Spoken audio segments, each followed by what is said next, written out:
if he does good, if he gets the Israeli hostages out, I promise I will wear a MAGA hat for one day on the show and say, thank you for doing it. Yeah.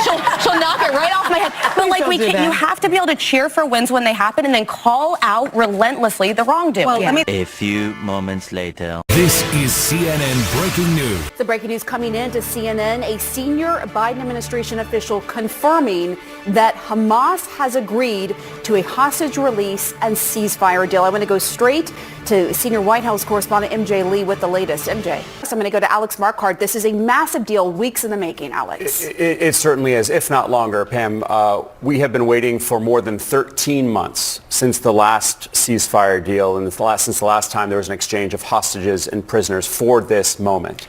It appears that this deal is imminent, if not done already. We're reporting that Hamas has agreed to the deal. There was certainly an expectation from the Israeli side that they would agree to a deal. All of this, of course, brokered after intensive negotiations with the mediators, the United States, Qatar, and Egypt. So the point here, Pam, is that after weeks of feverish work on the U.S. side with both Biden administration officials and officials from the incoming Trump team working in coordination with each other, they and the other mediators have managed to get the Israelis and Hamas, it appears, across the finish line where we are going to get a truce, a pause in this fighting. One thing I really want to emphasize is this does not mean the end of this war. This means a break in this war. Hopefully this break will last at least 6 weeks. Thank you. Folks, credit for this, Mr. President, you or Trump? Is that a joke? Oh, thank you. If they're not back by the time I get into office, all hell will break out in the Middle East. And it will not be good for Hamas, and it will not be good, frankly, for anyone. All hell will break out. I don't have to say anymore, but that's what it is. You can choose between Trump and Biden. Which one is the warrior in a garden and which one is the gardener in a war? How come all the scary guys are the nice ones? If you are intimately familiar with violence and you are capable of violence, the less you have to prove and the less amount of violence you have to do to ever be successful at anything. Jordan Peterson talks extensively about a man being pushed to his absolute limits. He should be capable of doing violence. And he's a good person because he chooses to be kind. Like, if you're not capable of hurting somebody and you don't hurt somebody, that doesn't mean you're good. It just means you're useless. But if I'm able to take your face off, but I choose to be kind and gracious and giving and selfless to you, now I'm good. And the fact that Biden's like, hey man, who do you think is doing that? Even your admin admits it was due Trump. When it comes to the involvement of President-elect Trump's team, it has been absolutely critical in getting this deal over the line.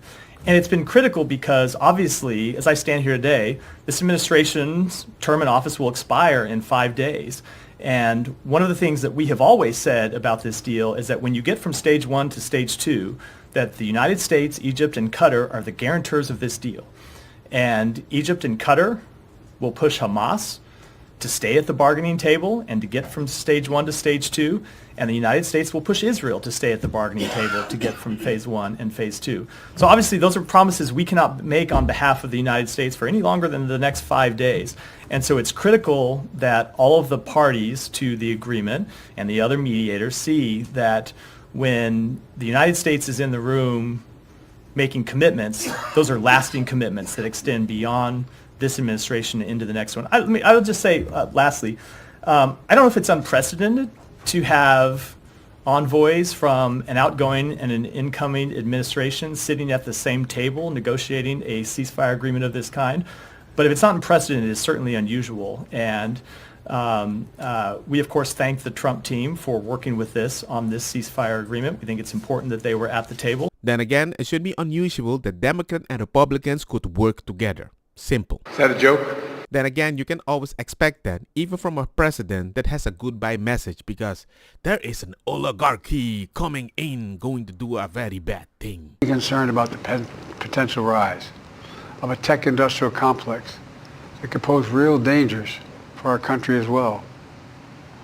Americans are being buried under an avalanche of misinformation and disinformation, enabling the abuse of power.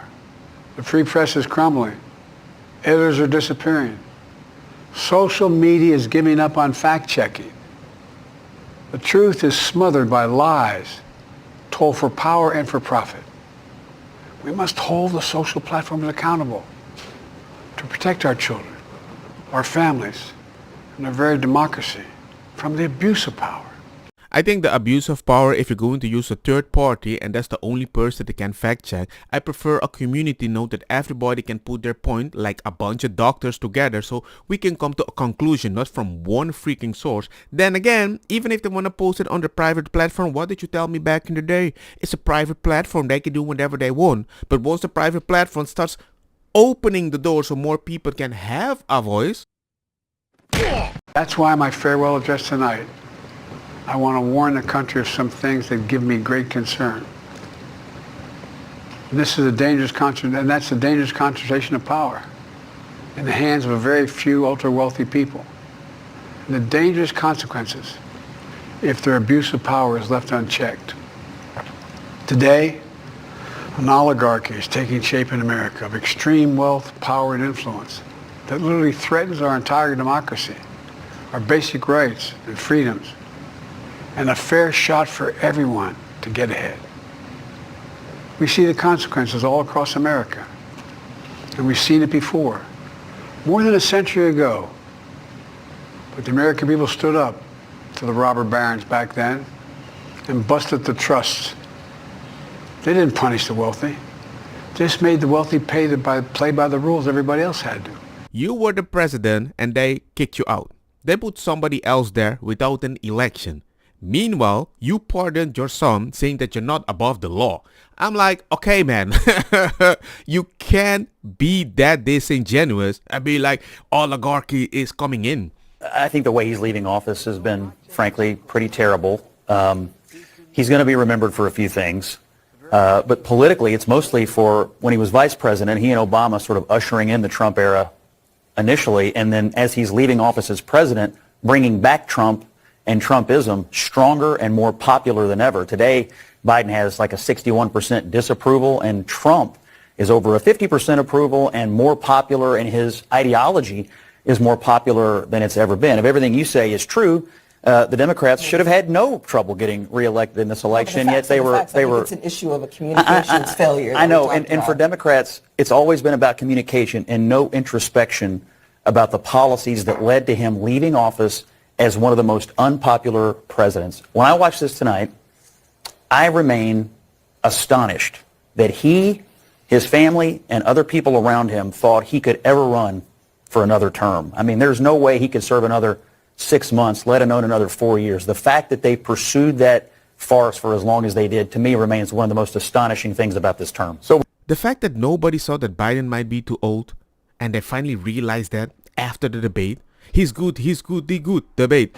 Get out of here, man. Shit, I'm saying. Let's replace him with somebody that we will choose. Communism forever. And the fact that you lost the popular vote and you're not accountable, I will guarantee you, Republicans will win over and over. Before I begin, let me speak to important news from earlier today. After 8 months of nonstop negotiation, by my administration, a ceasefire and a hostage deal has been reached by Israel and Hamas, the elements of which I laid out in great detail in May of this year. This plan was developed and negotiated by my team and will be largely implemented by the incoming administration. That's why I told my team to keep the incoming administration fully informed, because that's how it should be, working together as Americans. One time, the coming administration is bad.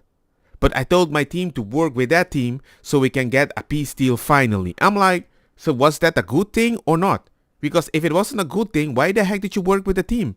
And if you don't believe me, even the media is like, we know it's Trump. This is what I say. According to diplomats who were involved firsthand in the negotiation, President Biden refused to put any pressure on Netanyahu. And ultimately, they gave up that any deal would happen. It was, and Don, you and I talked about President Trump. I have no love, and I don't want to give Trump any credits, but I know, but I am in the business of telling the truth. Same. Donald Trump intervention have been monumental in making the ceasefire deal possible. And just to make people understand, President Biden not only refused on multiple occasions to put any pressure on the Prime Minister of Israel to do any deal, people who were involved in the negotiation, including Israeli negotiators, told me firsthand that very often they felt that he was more than backing the negotiating team, the Israeli negotiating team. He was backing the Prime Minister agenda and his desire to stay in office. The Israeli media and Israeli ministers, including Ben-Gvir, today confirmed that it was President Trump. Israeli media also confirmed that Netanyahu was already gave up on the hostages. He was willing to sacrifice the hostages for his political desire to stay in power. That framework has been available essentially since the end of May. So you might ask the question, as you did, why now? Mm-hmm. And I would say there was a Trump effect. The Trump effect was on Bibi in the sense that Bibi was not going to say no to Trump, fears the cost of saying no to Trump. There was a Trump effect also, I think, on Qatar and Egypt.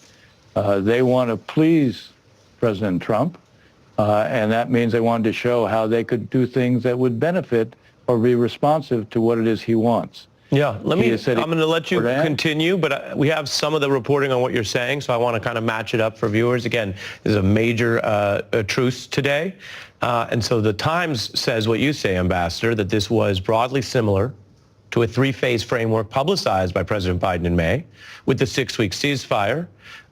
They've reviewed even a copy of the agreement as this was all unfolding today. The same report notes that Donald Trump's threats that all hell would break loose if no deal was reached before his inauguration might have helped motivate Hamas's leadership. And I want to play a little bit more from the president today to the ambassador's point. Biden presented a deal like this in May. So what's your take on what got us to this moment? Well, tragically, the deal could have been made or struck in March, again in May, and it was rehashed or rekindled in July and in August, and Mr. Netanyahu refused. I mean, Hamas wasn't very helpful, let's be honest, but it was Mr. Netanyahu ultimately that rejected the deal. At the time, he wanted to prolong the war for political reasons.